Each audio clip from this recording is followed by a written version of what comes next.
ہم نے پچھلے لیکچر میں بات کی تھی ہارمونل کنٹراسیپٹیوز کی۔ آج ہم دیکھتے ہیں کہ اس کے علاوہ کون سے کنٹراسیپٹیو میتھڈز ہیں جو فیملی پلاننگ میں استعمال ہوتے ہیں۔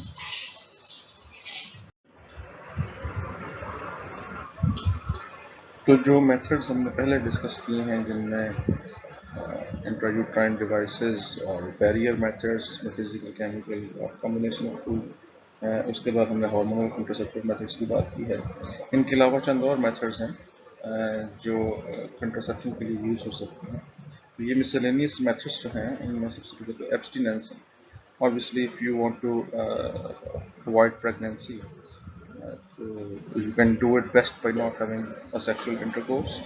اگر sexual intercourse نہیں ہوئے گا تو conception نہیں ہوئے گی اور pregnancy نہیں ہوئے گی، تو یہ abstinence کہلاتا ہے۔ Obviously, it is not a very practical method.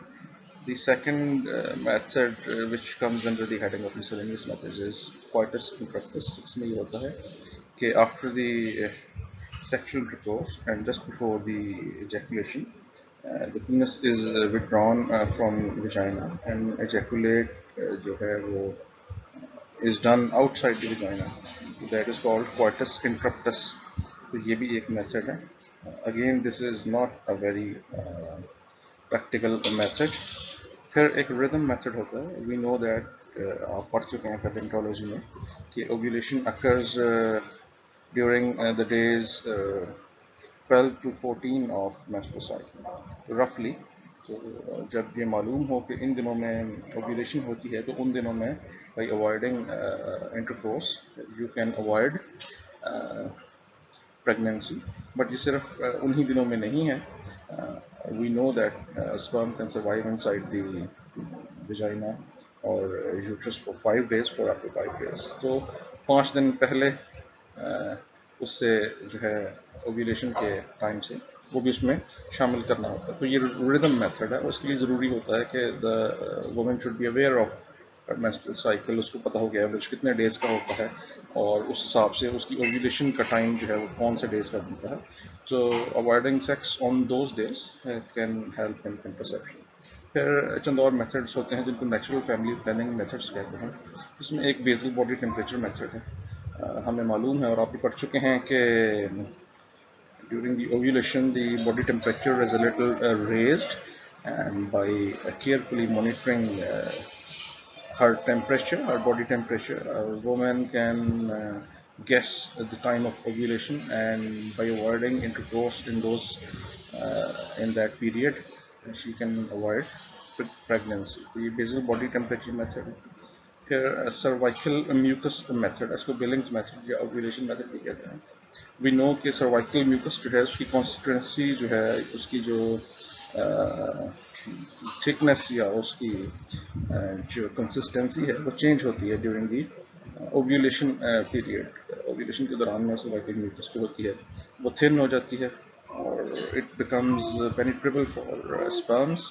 So by monitoring the consistency of cervical mucus, one can guess the time of ovulation, and by avoiding intercourse during those times one can have an effective contraceptive method. اس کو Billings method بھی کہتے ہیں، یاد رکھیے گا۔ Then there is the symptothermic method. اس میں یہ جو bezel body temperature method اور سروائکل میوکس میتھڈ ان کو کمبائن کیا جاتا ہے۔ ٹیمپریچر کو دیکھتے ہیں اور ردم کو دیکھتے ہیں مینسٹرل سائیکل کا، اس سے گیس کرتے ہیں اوویولیشن کا ٹائم، ٹیمپریچر سے گیس کرتے ہیں اور سروائکل میوکس کی کنسسٹنسی سے گیس کرتے ہیں، and by the combination of 3 you can guess کہ کب اوویولیشن ہوگی، اور اس ٹائم پیریڈ میں by avoiding sexual intercourse you can avoid pregnancy. پھر ہم جانتے ہیں کہ بریسٹ فیڈنگ جو ہے اس دوران میں وہ ایک نیچرل کنٹراسیپٹیو کا کام کرتی ہے۔ During breast feeding chances of conception are much lower than during other days. Breast feeding جو ہے وہ ایک نیچرلی کنٹراسیپٹیو میتھڈ ہے، بٹ یہ فیل سیف میتھڈ نہیں ہے۔ This does not give you the guarantee of avoiding pregnancy. اور lastly ایک برتھ کنٹرول ویکسین پہ کام ہو رہا ہے کچھ جگہ پہ۔